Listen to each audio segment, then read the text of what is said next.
Assalamualaikum warahmatullahi wabarakatuh. Bismillahirrahmanirrahim. Alhamdulillahil ahad, al-fardus samad, alladzi lam yalid wa lam yulad wa lam yakul lahu kufuwan ahad.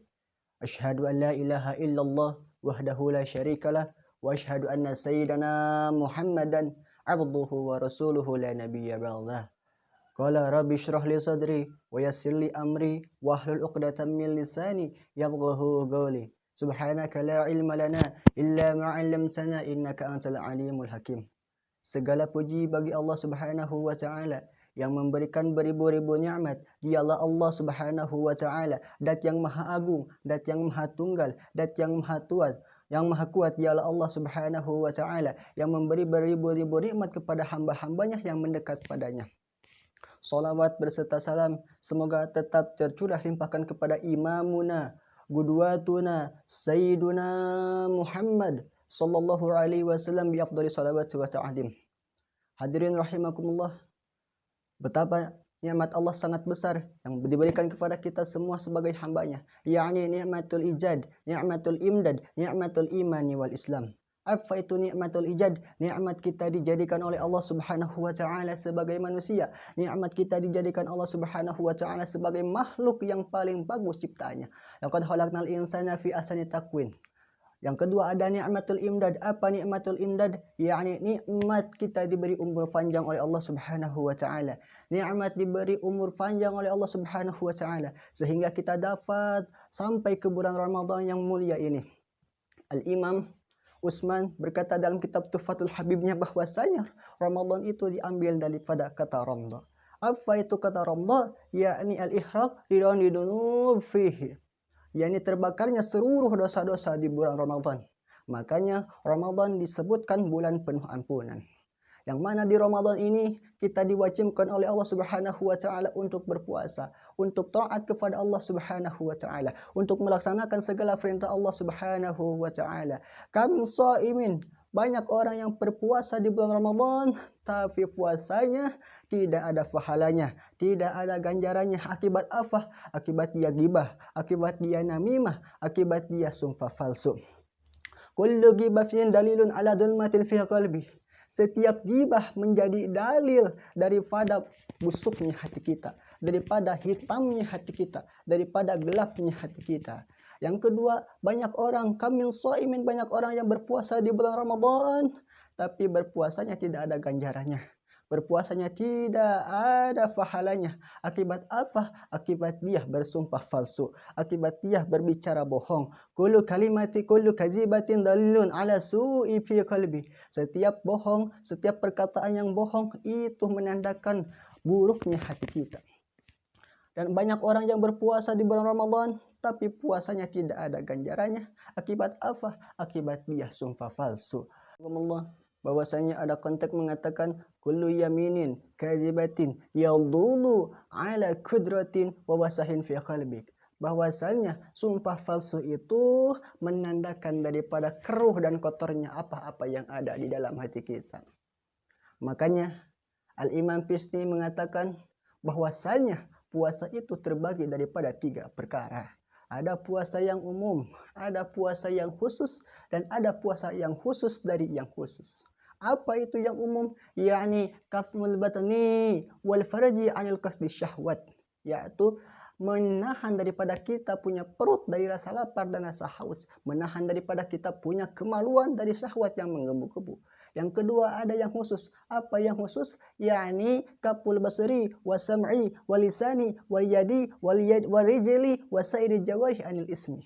Menahan daripada kita punya telinga, menahan daripada kita punya mata, menahan daripada kita punya lisan, menahan daripada kita punya tangan, menahan daripada kita punya kaki, dan seluruh anggota badan kita dari perbuatan dosa. Yang ketiga, ada yang khusus dari yang khusus. Apa yang khusus dari yang khusus itu? Yakni menahan hati kita dari perkara-perkara yang hina. Menahan hati kita dari perkara selain Allah Subhanahu wa taala. Makanya sebagian ulama mengatakan, jikalau kamu ingin mempunyai kedudukan takwa di hadapan Allah Subhanahu wa taala, maka kamu harus bersihkan hatimu dari perkara-perkara yang dihinakan oleh Allah Subhanahu wa taala. Dari seluruh keindahan dunia, hatimu harus dibersihkan. Jadi kita harus berpuasa hati itu, dekatkan hati kita kepada Allah Subhanahu wa taala. Dengan cara apa? Dengan cara taat kepada Allah Subhanahu wa taala, melaksanakan segala perintahnya, menjauhi segala larangannya. Apa yang dinamakan takwa? Yakni imtisalul awamirillah wa ijtinabun nawahi. Melaksanakan seluruh perintah Allah Subhanahu wa taala, menjauhi seluruh larangannya. Apapun itu yang dilarang Allah, kita jauhi.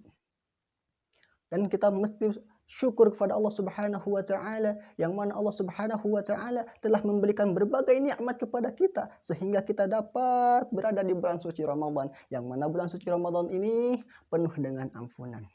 Syukur kepada Allah Subhanahu wa taala. Man lam yashkuril qalil lam yashkuril katsir. Orang yang tidak bisa bersyukur kepada nikmat-nikmat yang kecil, maka dia tidak akan bisa bersyukur kepada nikmat-nikmat yang besar. Hadirin rahimakumullah. Allah Subhanahu wa taala berfirman bahwasanya, la in syakartum liyazidannakum wa la in kafartum inna adabi lasyadid. Wahai hamba-hambaku, wahai umat-umatku, wahai ciptaan-ciptaanku, bersyukurlah engkau kepada aku, niscaya aku akan tambahkan nikmat yang aku berikan kepadamu.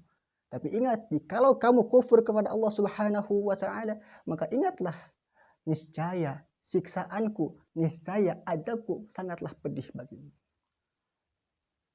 Subhanallah, betapa indahnya kita berada di bulan Ramadan ini, yang mana kita di bulan Ramadan ini mestilah kita dekatkan diri kita kepada Allah Subhanahu wa taala dengan cara apa? Tadarus Quran, salar Quran, dan lain sebagainya. Amal-amal yang baik itu yang diperintahkan Allah, amal-amal yang buruk itu yang dilarang Allah Subhanahu wa taala.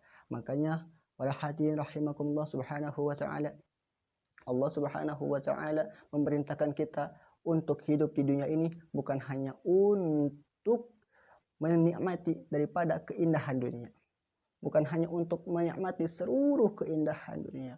Allah menciptakan kita sebagai manusia, Allah menciptakan kita sebagai makhluknya hanya untuk beribadah kepada Allah Subhanahu wa taala. Wa mal khalaqtul jinna wal insa illa liya'budun. Tidaklah Allah menciptakan manusia dan jin kecuali untuk beribadah kepada Allah Subhanahu wa taala. Makanya para hadirin rahimakumullah, dimanapun Anda berada, sedang apapun Anda berada, ingatlah, ish masyita fa innaka mait. Silakan kamu hidup seenakmu, silakan kamu hidup dengan caramu, tapi ingat, kamu akan mati. Ish masyita fa innaka maitun. Haitsuma kunta, kamu harus bertakwa kepada Allah Subhanahu wa taala dimanapun rahimakumullah. Makanya dimanapun kita berada, sedang apapun kita ada, mau kita berada di tempat yang terang, mau kita berada di tempat yang gelap, tetap Allah melihat kamu. Ingat, kamu harus taat kepada Allah Subhanahu wa taala haitsuma kunta, dimanapun kamu berada, sedang apapun kamu ada. Jadi kesimpulannya bahwasanya kita sebagai makhluk Allah Subhanahu wa taala, kita diciptakan oleh Allah Subhanahu wa taala bukanlah untuk menikmati keindahan dunia saja, tapi untuk taat kepada Allah Subhanahu wa taala dan melaksanakan segala larangannya. Maka oleh karena itu, sebelum kita mati, sebelum kita binasa, sebelum kita kembali kepada Allah Subhanahu wa taala, usahakan kita taat kepada Allah Subhanahu wa taala, melaksanakan seluruh perintahnya. Karena kalau urusan mati tidak ada yang tahu.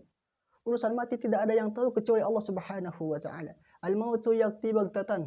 Maut itu, mati itu datangnya secara tiba-tiba. Tidak ada yang mengetahui urusan mati kecuali Allah Subhanahu wa taala.